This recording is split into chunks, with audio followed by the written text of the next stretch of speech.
buenos días.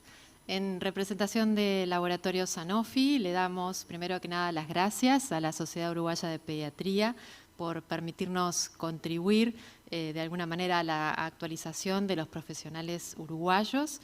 Es un honor para Sanofi presentar esta conferencia que tiene por título Vacunas en la prevención del meningococo y utilización de bióticos en la inmunomodulación.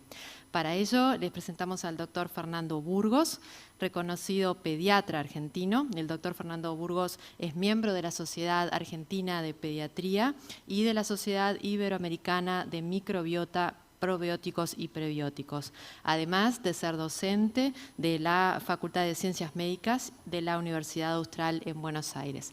Doctor Burgos, un placer, lo escuchamos. Bueno, muy amable, espero que me escuchen bien. Para mí es un gusto, les diría increíble estar con ustedes acá a distancia, pero muy cercanos. Así que si les parece, vamos a compartir pantalla y empezamos con la presentación.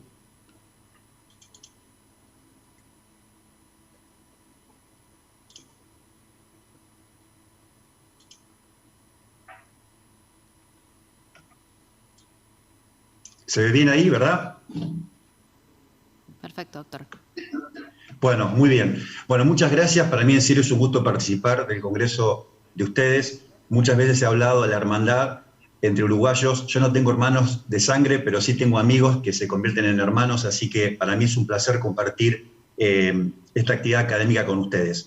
Vamos a tratar de hablar de un tema bastante complejo desde el punto de vista de lo que es la atención primaria para el médico, que es las vacunas en la prevención de meningococo, y después vamos a saltar, como cuando saltamos el charco de un lado país a otro, a lo que son los bióticos en la inmunomodulación, porque todos consideramos que si bien tenemos un huésped único y nuestro objetivo es nuestro paciente, inclusive su entorno familiar, lo que nosotros conocemos como la epigenética de nuestro paciente, vamos a tratar de conjugar estas dos situaciones para que nos sirva un poco en la práctica diaria. Estos son mis conflictos de intereses que yo tengo con algunas empresas, así que bueno, los quería comentar y ya arrancamos. Ustedes saben que la enfermedad meningocócica es una enfermedad endemo-epidémica con una epidemiología muy variable. Y esto es interesante porque cada vez que vemos semanas epidemiológicas diferentes en diferentes países, en diferentes regiones, vamos viendo cómo esta bacteria, algún colega amigo infectólogo dijo que esto es una bacteria muy promiscua, que va modificándose y va cambiando inclusive su virulencia, su propia gravedad de enfermedad. La OMS estima que anualmente hay 1.2 millones de casos y 135.000 muertes. Esto ya nos explica que si bien quizás tenemos una enfermedad de baja carga, es una enfermedad de alto impacto. Y vamos a ver después por qué. Por las secuelas que deja y sobre todo por la mortalidad que puede tener, inclusive atendiendo al paciente rápidamente. Los síntomas iniciales son inespecíficos, lo que dificulta a todos nosotros el diagnóstico temprano. Ayer hablaba con los residentes que no habían visto ninguna meningococcemia en el último tiempo. Y yo les comentaba mi último paciente de 8 meses hablando de la angustia del 8º mes, y al corto tiempo, a las 48 horas de hablar con esto con la mamá, entró en la emergencia y hizo una meningitis por meningococo hace algunos años atrás. Entonces, esto es lo que nos hace pensar que habitualmente, si hablamos de una enfermedad de baja carga, el impacto para ese paciente nuestro o para esa situación es de alto impacto también emocional y psicológico, inclusive para el médico. Puede evolucionar en formas graves. Del 10 al 25%, la mortalidad va a depender de cuándo actuemos o cómo actuemos, ya que si actuamos tardíamente, la mortalidad puede llegar al 50% y las secuelas rondan más o menos en el 20%. La OMS reconoce que la enfermedad meningocócica invasiva es un problema significativo de la salud pública y en muchos países se avala la utilidad de la vacuna, de acuerdo también a cómo coincidan los serogrupos y a la enfermedad que tengamos. Por eso me parece importante que más allá de nuestra situación, escenario médico que cada uno tenga en el país que actúe, tener la posibilidad de tener vacunas para prevenir enfermedades inmunoprevenibles tiene que ser el objetivo de nuestra atención primaria. Con respecto a los serogrupos, el A, el B y el C causan el 90% de los casos mundiales. Hay reemergencia de diferentes serogrupos en diferentes años, el W y el Y en varias regiones del mundo. Los últimos brotes en América lo vimos con el grupo B y C. Todos sabemos que Chile declaró su brote en el 2012 y es donde apareció el famoso W135, que ahora ya se llama W, y esto me parece importante tener en cuenta para todos los pediatras que escuchamos. El concepto del niño sano. O sea, habitualmente el niño de mayor riesgo es el menor de 2 años. Los adolescentes, y vamos a ver después, son portadores, pero también pueden tener enfermedad por meningococo. Ahora, el chico menor de 2 años, inclusive el niño sano que está comiendo, que está sentadito y que lo vemos en el consultorio, puede ser justamente parte de ese grupo de riesgo. Y hablando de grupos de riesgos, por supuesto tenemos el sistema inmaduro del lactante, que después lo vamos a linkear un poco con esta microbiota que se va conformando, y por eso esta inmunomodulación es tan importante para un niño que se alimente por pecho, que reciba las vacunas adecuadas, que nazca por parto para tener inclusive un sistema inmaduro, un sistema inmunológico mucho más maduro. El sistema inmune alterado de los que tienen déficit de complemento, la inmunodeficiencia primaria, pacientes con asplenia, VIH, los que tienen irritación nasofaríngea, ya sea por consumo de tabaco, fuman tabaco u otras hierbas, inclusive también infección por influenza o micoplasma. El personal de laboratorio, esto es un punto importante muchas veces. Yo el otro día preguntaba al personal de laboratorio de mi hospital si estaban vacunados para meningococo y había un porcentaje que no habían recibido la vacuna. También los factores sociales, como el contacto estrecho entre enfermos, el hacinamiento. Sabemos que la desnutrición y la pobreza, y si hoy también pensamos en lo que nos deja el COVID, con una pobreza en la región, sobre todo en Argentina, casi el 50%, esto nos va a poner un poco también en situación de alerta para a ver si no aparecen estas enfermedades que se pueden inmunoprevenir. Y por supuesto los viajeros o residentes a la Meca, como siempre lo sabemos, o a zonas endémicas o epidémicas de meningococo. Hago punto en esto. ¿Cuáles son los huéspedes de más riesgo? Entonces, recuerden que el huésped de riesgo puede ser un niño sano. Ahora, los que tienen más riesgo son aquellos que tienen asplenia, déficit de componentes terminales de complemento, enfermedades Hodgkin, los pacientes VIH asintomáticos o sintomáticos, los niños o adultos que viven en instituciones cerradas, personales de la Fuerza de Seguridad, tripulaciones, aviones, navíos, viajeros, insisto, a zonas hiperendémicas y el personal de laboratorio o el personal profesional de la salud que está en contacto con la Neisseria meningitidis. Este gráfico de Thomson siempre me parece atractivo porque nos pone en situación. Cuando aparecen los primeros síntomas, cefalea, odinofagia, la sed, los dolores cranizados de fiebre, un malestar general que ocurre en las primeras 6 u 8 horas, empieza a aparecer la pérdida del apetito ya a las 10 horas, dificultad para respirar, el paciente empieza a mostrar una clínica diferente, con mialgias, empieza a aparecer el signo de Kernin-Brunziski con la rigidez de nuca, la fiebre comienza a acelerarse, pueden aparecer petequias, y si ustedes se fijan, todo esto ocurre en las primeras 18 o 19 horas de oro que se llaman. Y en 24 o 48 horas este paciente puede estar ya en la terapia intensiva, ya con un shock séptico por meningococo. Por eso, este impacto de la enfermedad, y acá muestro un paciente mío, que hoy sigo actualmente a esta nena en el consultorio, que ya tiene 7 años y que perdió parte de sus miembros, es donde a mí me pone en conciencia lo que es esta enfermedad, cuando alguien me dice, y bueno, es una enfermedad de baja carga, y yo digo, es una enfermedad de alto impacto, inclusive para mí en lo emocional y en lo psicológico como médico. También es importante entender que no solamente es para niños pequeños. Este trabajo del Reino Unido muestra que entre el año 2015 y 2016 tuvieron un aumento de W, y muchos adolescentes, inclusive casi el 40%, fallecieron presentando síntomas compatibles con gastroenteritis. Por eso hablamos de una enfermedad de un alto costo por donde se lo vea, es de alto realmente impacto. Provoca déficit cognitivos, esto es una carga para la familia, el impacto legal inclusive para el médico cuando tenemos vacunas y no las utilizamos, las medidas adaptativas que tenemos que utilizar en un paciente con discapacidad, del audífono a todas las terapias fonobiológicas, el manejo de un brote, por eso decimos que es una enfermedad entonces de alto impacto. La Neisseria todas la conocemos, es un diplococo gram negativo, de portación asintomática, casi en 1 a un 35% la podemos encontrar en las fauces y sobre todo en los adolescentes. Se secreta por los plus respiratorios, por contacto directo y el periodo de incubación es de 2 a 10 días. Hoy conocemos más de 13 serogrupos que pueden provocar enfermedad invasiva, el A, B, C, W, el X y también el Y que comienza a aparecer serían los que pueden provocar enfermedad. Los clasificamos también en serotipos y en subtipos. Y esto está basado en la proteína de membrana externa, incluyendo las clases 2 y 2 de las proteínas por B y clase 1 de las proteínas por A. Y el inmunotipo está determinado por los lipoligosacáridos. Como punto importante en la región, nosotros tenemos que pensar el meningococo y deberíamos pensar en W y en B. Y ahora vamos a ver por qué. El C, que nosotros lo tuvimos, Brasil, inclusive si sumamos el concepto de cuáles son los serotipos más comunes, nos tendríamos que tomar del C, del W y del B. Y ahí lo vamos a entender por qué las vacunas conjugadas. Esta es la incidencia que va cambiando y variando a lo largo del tiempo. Fíjense que la carga de enfermedad en la región entonces de las Américas es muy pequeña, porque es de 0,5 a 0,09 por 100.000 habitantes, y en la zona ariana, subariana y africana es mucho más, ya que llega de 25 a 120 por 100.000 habitantes. Y esta foto es un poco nosotros, ¿no? Parados mirando hacia atrás y mirando un poquito adelante qué es lo que puede pasar. Fíjense que en mi país, en Argentina, aproximadamente hasta el año 2018 teníamos entre 170 y 300 casos por año. Esto hablaba de una baja carga de enfermedad. La incidencia mayor la teníamos en los chiquitos menores de 1 año, donde la mortalidad era mayor y el 20 al 30% de los fallecidos tenían entonces esta edad etaria, los que tenían menos de 2 años.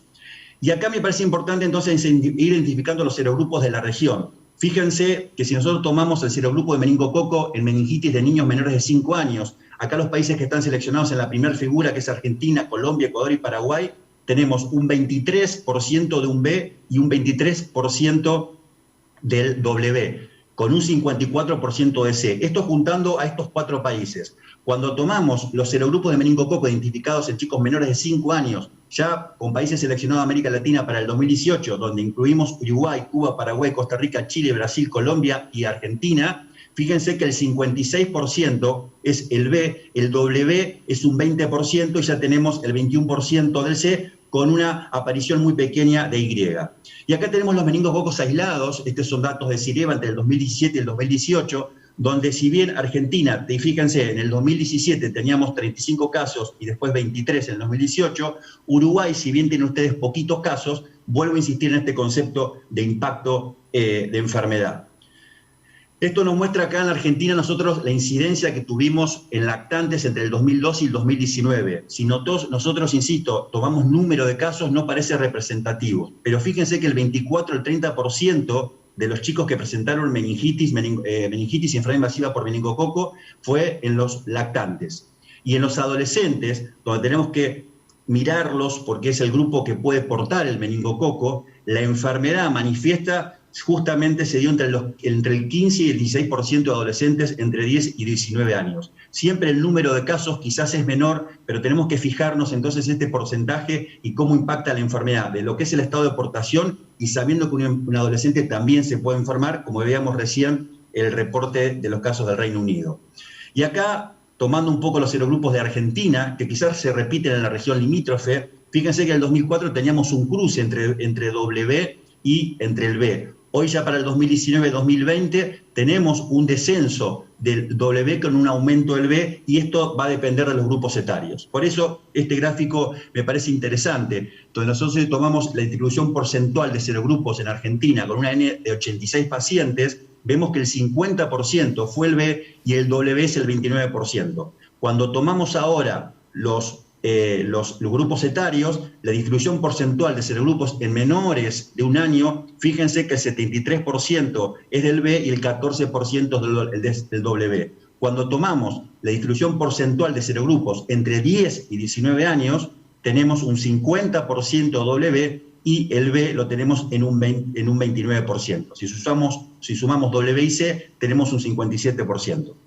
Yo siempre en este gráfico, habla de la letalidad, donde es de 0,03 para el 2018, pero siempre me pauso un poco en esto, ¿no? Es decir, no me importa tanto el meningococo que tengo desde el punto de vista clínico, porque todos los meningococos tienen la misma consecuencia de secuelas o de letalidad. Desde ya que los ST o el linaje que tiene cada meningococo, como pasa con el ST11, el W, tiene mayor virulencia o impacto de lo que es la gravedad de la enfermedad. Pero todos los meningococos son terriblemente complicados. Por lo tanto, la vigilancia epidemiológica me va a permitir quizás elegir mi mejor vacuna, pero como concepto del meningococo, independientemente del serotipo, es una bacteria con alta complejidad desde el punto de vista clínico y de lo que es la consecuencia que puede dejar en el paciente.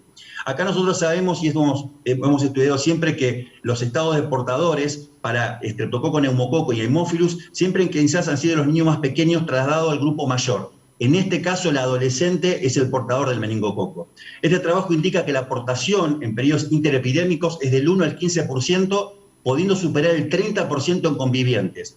Es decir, que el portador tiene 200, y esto es otro concepto importante para el adolescente, a 1000 posibilidades más que el resto de padecer la enfermedad. Por eso, esto de vacunar al grupo de adolescentes, como vamos a ver después.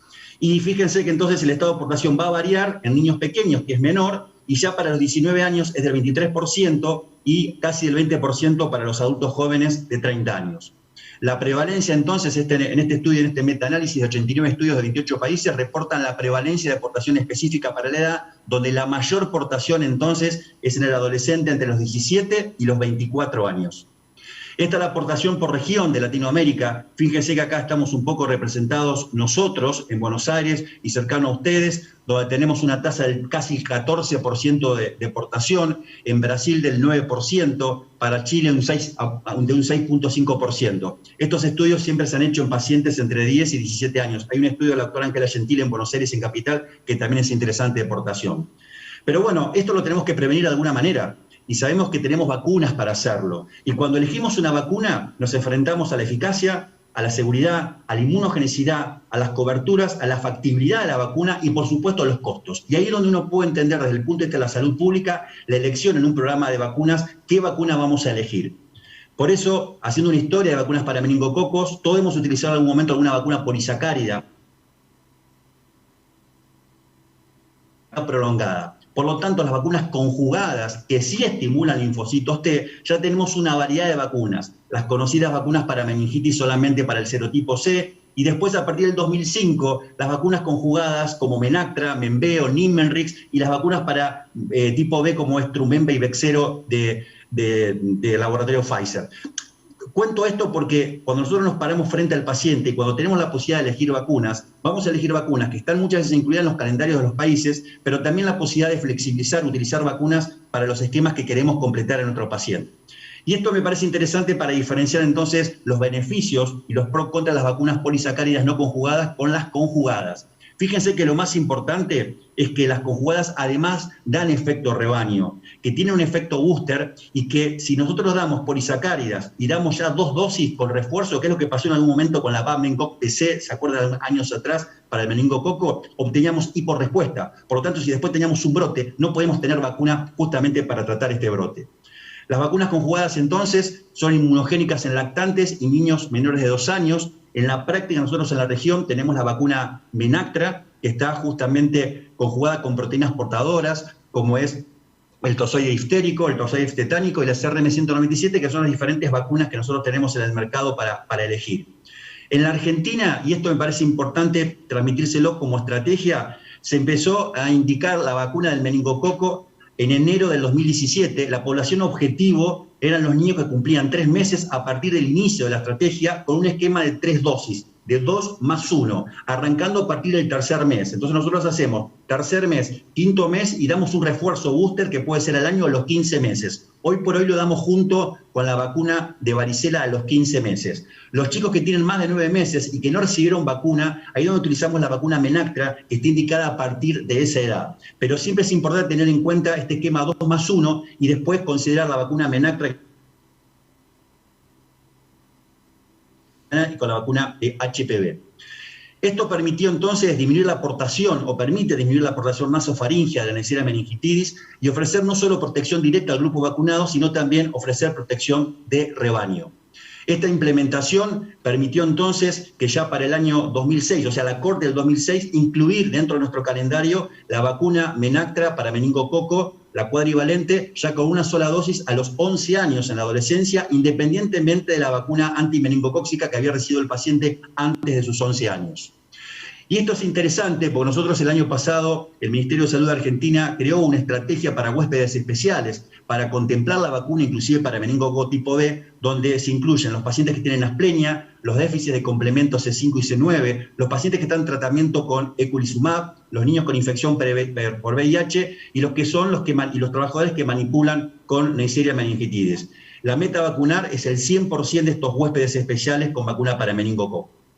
Hoy nos enfrentamos todos con la pandemia en lo que es recuperación de esquemas. Y esto me parece que es un punto importante, independientemente si hablamos de meningococo para todas las vacunas. Siempre recordemos que vacuna Menactra nosotros la podemos dar a partir de los 9 meses. Así que si tenemos un paciente de 10 meses, le daríamos una dosis, pero tenemos que hacer una segunda dosis de refuerzo que puede ser después del año. Y también hay que respetar los intervalos mínimos de estas vacunas meningocóccicas. Recuerden que los intervalos mínimos de estas vacunas meningocóccicas son de 2 meses. Es decir, que si yo tengo un paciente con una vacuna meningocóccica con 2 dosis, pero un intervalo de 1 mes, no me sirve esa vacuna y debería esperar el intervalo mínimo entonces de 2 meses, que esto sirve mucho para recuperar esquemas.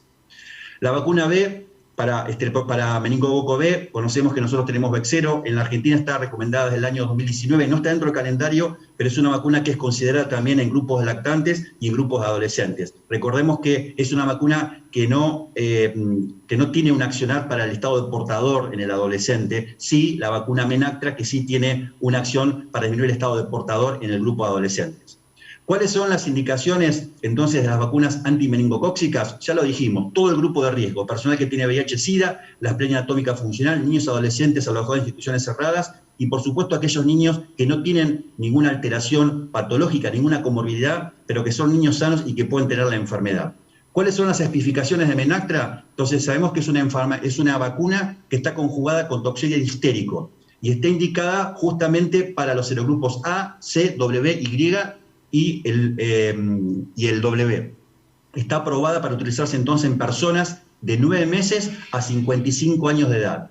¿Cuáles son las advertencias? Hemos leído mucho y hemos tenido algunas advertencias y algunas precauciones que tienen que ver a aquellas personas que han tenido síndrome de Guillain-Barré y que pueden presentar riesgo de tenerlo de nuevo. Esa sería una precaución. Por supuesto, aquellos que han presentado alergia a los constituyentes de la vacuna, los pacientes que están con alguna terapia inmunosupresora pueden tener menor respuesta inmunitaria, inclusive con Menactra.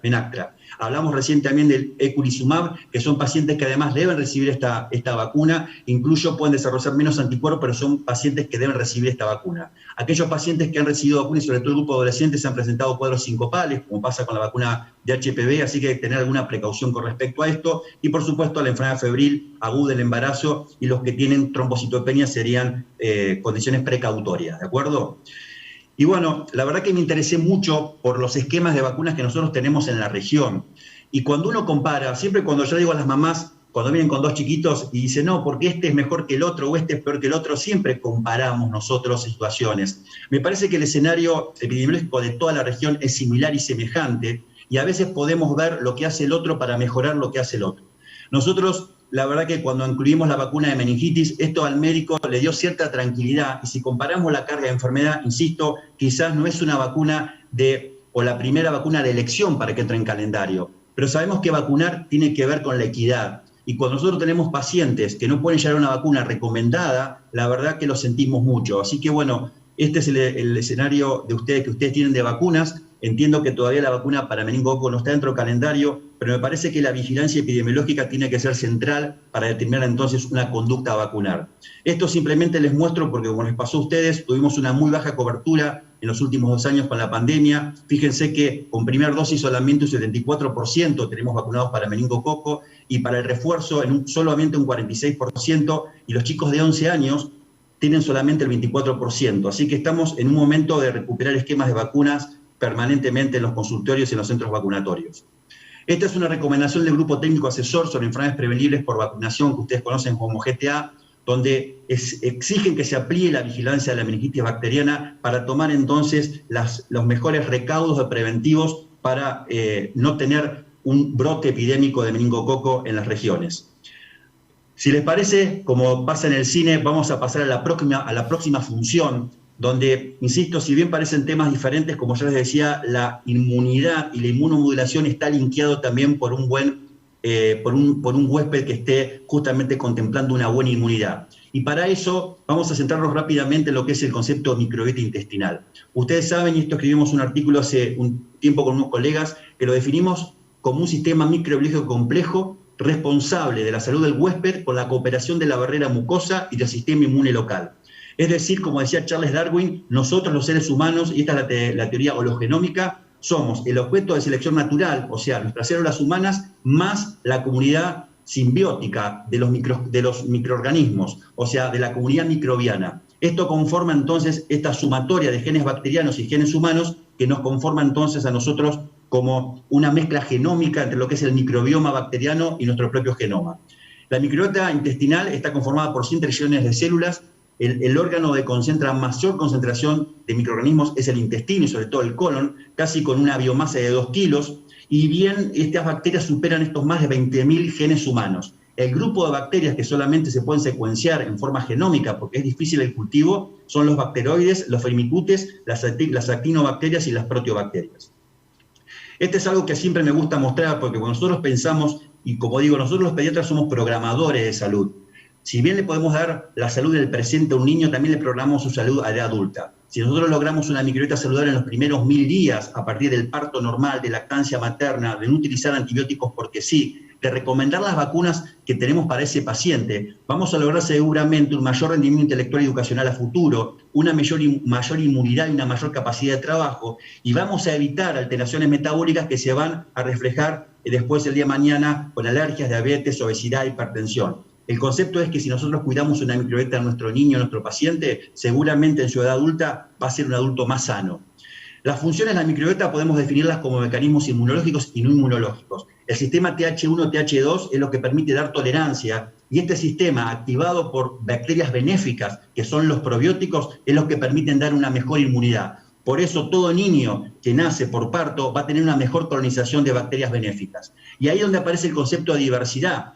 Si la diversidad bacteriana va variando, esto es lo que llamamos nosotros disbiosis. Y esta diversidad va a ir pasando de una edad a otra de acuerdo a las características, como yo les decía, si el recién nacido nace por parto, si nace por cesárea, si está polimedicado, la epigenética del propio adolescente, si hace ejercicios o qué se alimenta, si consume drogas, el adulto lo mismo, si tiene más factores estresantes, las mascotas, la alimentación, el uso de antibióticos, todo esto va a contemplar una diversidad en la microbiota que esto puede llevar entonces a la disbiosis. Y la madre no solamente se prepara ella para tener su bebé, sino que también su propia microbiota. Una microbiota saludable de la madre va a permitir tener una microbiota saludable en el niño. Recuerden que la lactancia materna ofrece el 30% de bacterias de microbiota saludable en el niño. Y esta es la respuesta inmunológica adaptativa que van teniendo los diferentes linfocitos en este sistema TH1, TH2 que yo les decía.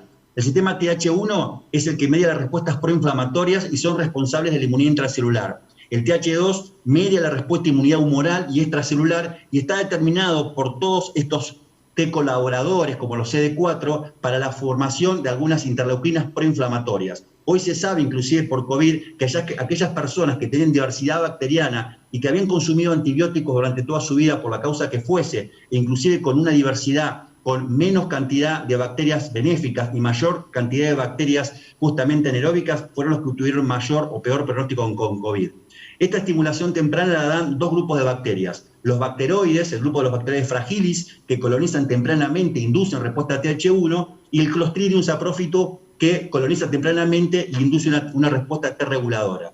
Todas las alteraciones del niño y de la madre afectan la microbiota del niño. Es decir, que una madre que tiene una enfermedad inflamatoria, que toma antibióticos o que consume drogas, va a alterar la microbiota de su niño. Por esto el concepto de ruta enteromamaria. Una microbiota saludable de la madre va a tener, por esta ruta enteromamaria, las células dendríticas de la madre que transportan bacterias benéficas al niño, van a dar una microbiota mucho más robusta e eubiótica para el niño. El concepto entonces es que nosotros tenemos que tratar de forma extrínseca, no interferir con esta microbiota. Es decir, si usamos antibióticos porque sí, usamos inhibidores de bomba de protones para un chico que simplemente vomite, es un vomitador feliz, podemos alterar esta microbiota. Y así llegamos rápidamente al concepto de probiótico. Toda bacteria benéfica que le provoca salud al huésped y le permite mejorar el equilibrio intestinal, eso es una bacteria probiótica. Recuerden que los prebióticos son oligosacáridos que estimulan a estas bacterias benéficas y los posbióticos son los resultados o son las sustancias que fabrican estas bacterias, como las bacteriocinas, como pasa con el Bacillus clausi, que permiten tener entonces esa respuesta que nosotros de inmunomodulación. No vale la pena quedarnos en cada etapa, pero fíjense que años anteriores, ya inclusive en el año 76 después de Cristo, se utilizaba la leche fermentada para pacientes que tenían gastroenteritis. Y ya Elias Menikov fue el que describió el Lactobacillus vulgaris y también hablaba de este equilibrio en pacientes que tenían sobre todo gastroenteritis. Por eso cuando hablamos de un desequilibrio, hoy es difícil definir disbiosis, pero podremos definirlo como un desequilibrio cualitativo y cuantitativo de la microbiota. Y la administración de antibióticos es la primera causa de disbiosis. Todos sabemos y nos enfrentamos diariamente con la diarrea aguda en pediatría. Y la diarrea puede ser coadyuvantada al punto de vista de tratamiento con probióticos. Lo que sí es importante es que cada probiótico, cada cepa específica tiene que tener una demostración con evidencia específica para ser utilizado. Nosotros conocemos los Lactobacillus, los Bifidobacterius, el grupo de las esporas como el Bacillus clausi, que son los que quizás tienen mejor evidencia, y tenemos que utilizarlo al principio del cuadro de diarrea para cortar ese tiempo de diarrea. Por eso cuando elegimos un probiótico tiene que ser un probiótico que atraviese el tracto gastrointestinal, que sea resistente al medio ácido alcalino y al calor, y que la cantidad de unidades formadoras de colonia estudiadas para esa cepa específica muestre un efecto benéfico. Por eso hay algunos conceptos que hoy clínicamente se confunden. No significa que si tenemos un preparado con muchos probióticos, es decir, los preparados multicepas, es mejor que uno que sea monocepa. Por eso digo que, y esto es interesante, este artículo que salió en la revista de la Asociación de Microbiota Prebióticos y Probióticos del workshop que se hizo en febrero del 2020, si una cepa es la responsable de un efecto determinado, la adición de otras cepas inclusive puede diluir el efecto de la primera cepa. Por eso tenemos que tener estudiada cada cepa. Si un probiótico causa un efecto adverso para la salud, la posibilidad de conocer cuál es la cepa que contiene ese producto es responsable, es bastante engorroso si no sabemos cuáles son las cepas y la evidencia de cada cepa. Por lo tanto, la elección muchas veces de probiótico desde el punto de vista médico, siempre es recomendable los monocepas teniendo en cuenta la posibilidad de que es una cepa que ha sido estudiada y efectiva para una razón determinada. Para ser claro, Bacillus clausi sirve para diarrea aguda, para diarrea de viajero y para diarrea por antibiótico. Si yo tomo quizás Reuteri, me sirve más para los cólicos. Si tomo el Streptococcus thermophilus, me sirve más para la enfermedad inflamatoria. Ese me sirve más, tiene evidencia específica para cada uno. Por eso siempre es importante ver género, especie y cepa, y cuáles son las más utilizadas en pediatría, el grupo de los Lactobacillus, de los Bifidobacterium y de los Saccharomyces. Vamos al Bacillus clausi, porque nosotros tenemos en la región la posibilidad de tener probióticos para la utilidad práctica. El Bacillus clausi es una espora que su crecimiento requiere una temperatura aproximada de 40 grados y además requiere un ambiente de crecimiento de alcalinidad, siendo su pH óptimo de 9.0. Esto lo hace interesante porque sobreviven al intestino humano y persisten las heces inclusive 12 días después de una única dosis, lo que lo hace atractivo en la práctica clínica. Tiene propiedades microbiológicas demostradas como la actividad inmunomoduladora, es resistente a distintos antibióticos pero no transmite esa resistencia, regula el crecimiento y la diferenciación celular y por supuesto también permite la adhesión celular de los enterocitos, sobre todo cuando tenemos una diarrea por rotavirus.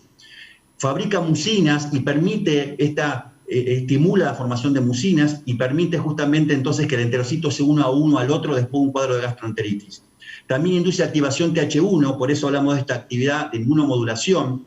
Se ha visto que aumenta el interferón gamma, aumenta las beta-defensinas de 4 a 3 veces más después de un cuadro de gastroenteritis, pero lo interesante, como ya les decía, siempre es bueno utilizar el Bacillus clausi al comienzo del cuadro de gastroenteritis para cortar el tiempo de diarrea y para disminuir la severidad de la diarrea. También estimula la enzima óxido nítrico sintetasa, que actúa como protector de la respuesta inflamatoria de los trastornos gastrointestinales. Como efecto posbiótico tiene una bacteriocina.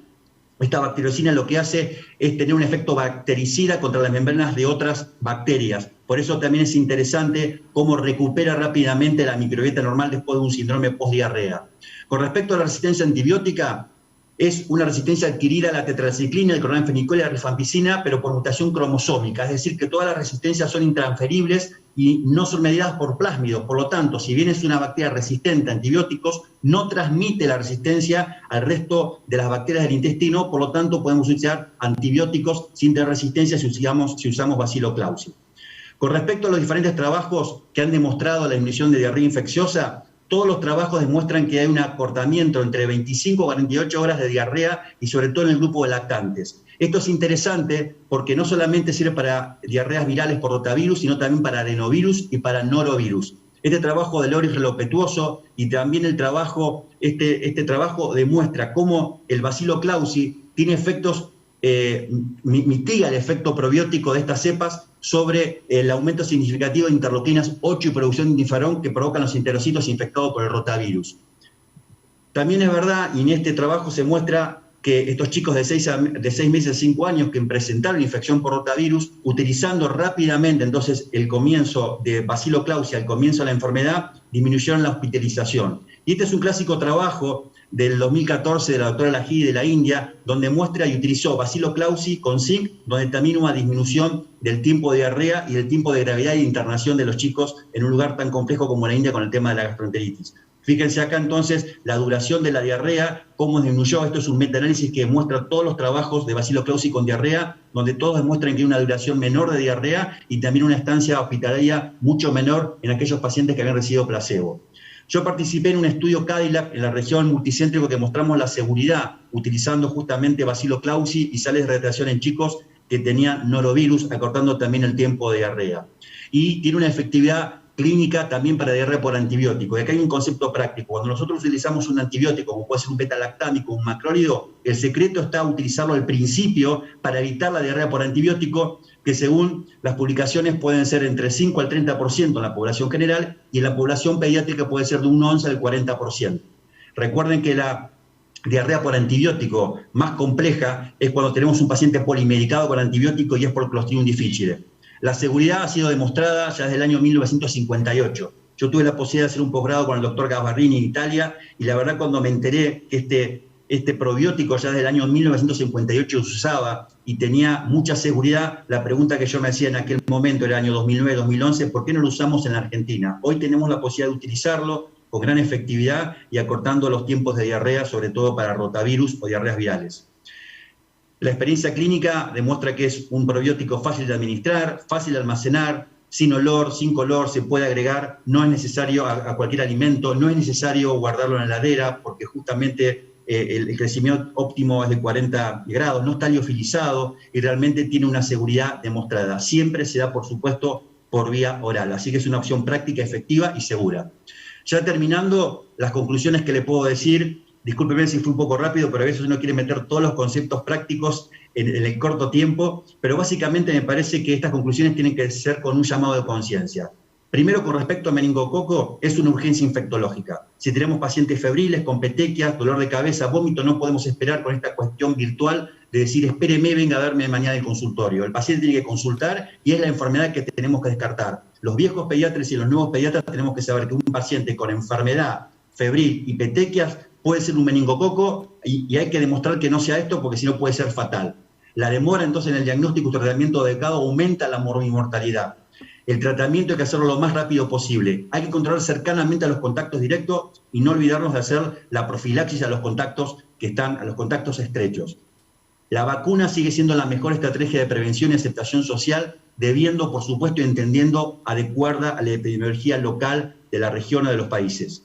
Por eso es importante entender hoy el concepto de vacuna complementaria. Hoy nosotros podemos complementar vacunas de meningococo. Tenemos las vacunas meningocócicas tetravalentes conjugadas para C, A, C, W, Y y también las meningocócicas como el multicomponente del grupo B. Y de esa forma podemos crear estrategias y utilizar estas dos vacunas, independientemente de la marca y de lo que uno podamos utilizar, pero es importante tener este concepto de vacunar a los lactantes y vacunar entonces con la vacuna tetravalente conjugada a los grupos de los chicos de 11 años a los adolescentes, porque es el grupo de mayor portación y además tienen 200 a 1000 veces más de también enfermarse. Entonces me parece que es un concepto clínico importante para llevarnos. Y con respecto a lo que hablamos recién de microbiota, no suspender nunca la lactancia materna. Esta es mi bandera de pediatra, ¿no? Sabemos que la lactancia materna aporta lactoferrina, lactoalbúmina y también probióticos, como también los human milk oligosacáridos, que son los prebióticos que estimulan a esos probióticos del intestino del niño.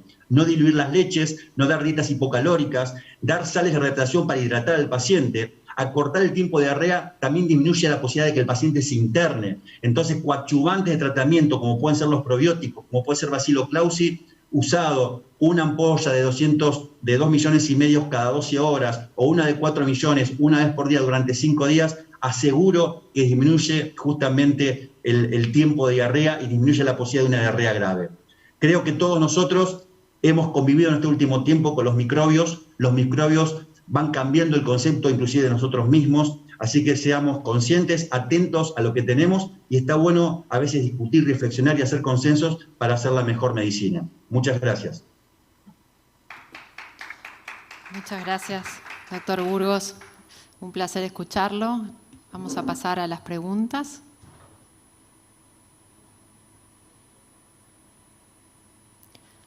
Ok, acá va una de ellas.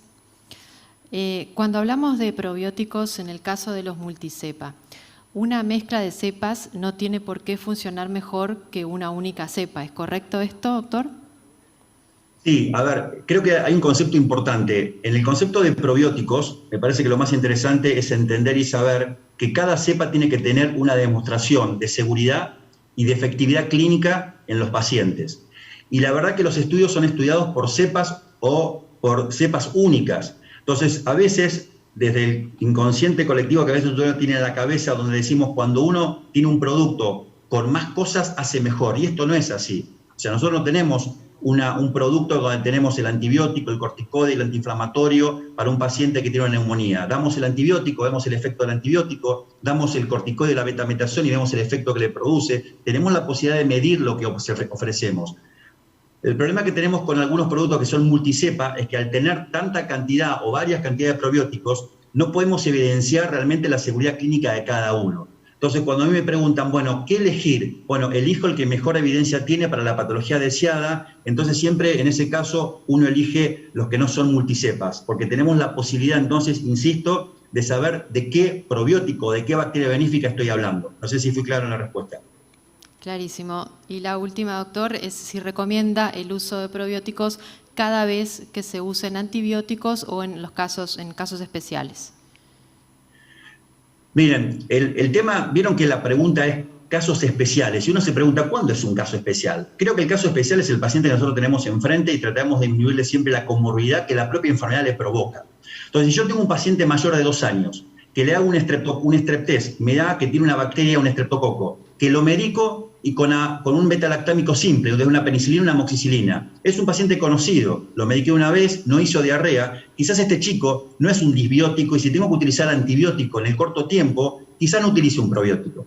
Ahora, si yo sé que un beta-lactámico, justamente con la suma de un sulbactam, por ejemplo, o tengo que utilizar un antibiótico combinado porque es resistente, porque es una recurrencia de estreptococo, por ejemplo, como el clavulánico, amoxicilina clavulánico, ahí tengo más posibilidad que el chico tenga una disbiosis por antibiótico. Entonces sí voy a usar un probiótico, pero es importante este concepto, al comienzo de utilizar el antibiótico. Yo puedo utilizar un probiótico cuando el chico ya empieza con la diarrea, inclusive puedo utilizarlo para recuperar esa microbiota intestinal, pero es de mejor práctica dar el antibiótico y dar al mismo tiempo el probiótico, donde yo me aseguro que va a tener una mejor tolerancia al antibiótico y no voy a tener disbiosis. Un ejemplo claro pasa cuando utilizamos probióticos en pacientes que tienen Helicobacter pylori. Utilizamos el probiótico para disminuir justamente las consecuencias disbióticas que tiene el doble o el triple esquema antibiótico que utilicemos para ese paciente.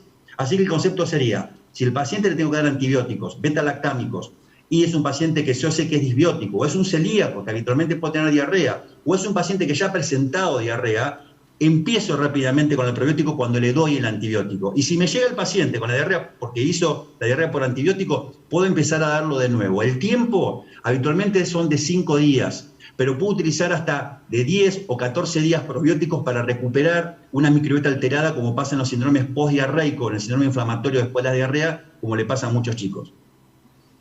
Muy bien, muchísimas gracias, doctor. Un placer tenerlo en esta jornada.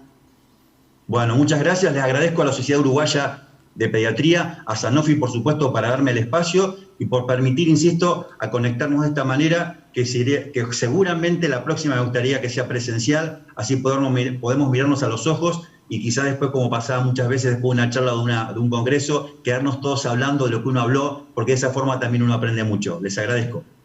Un gusto va a ser para nosotros también.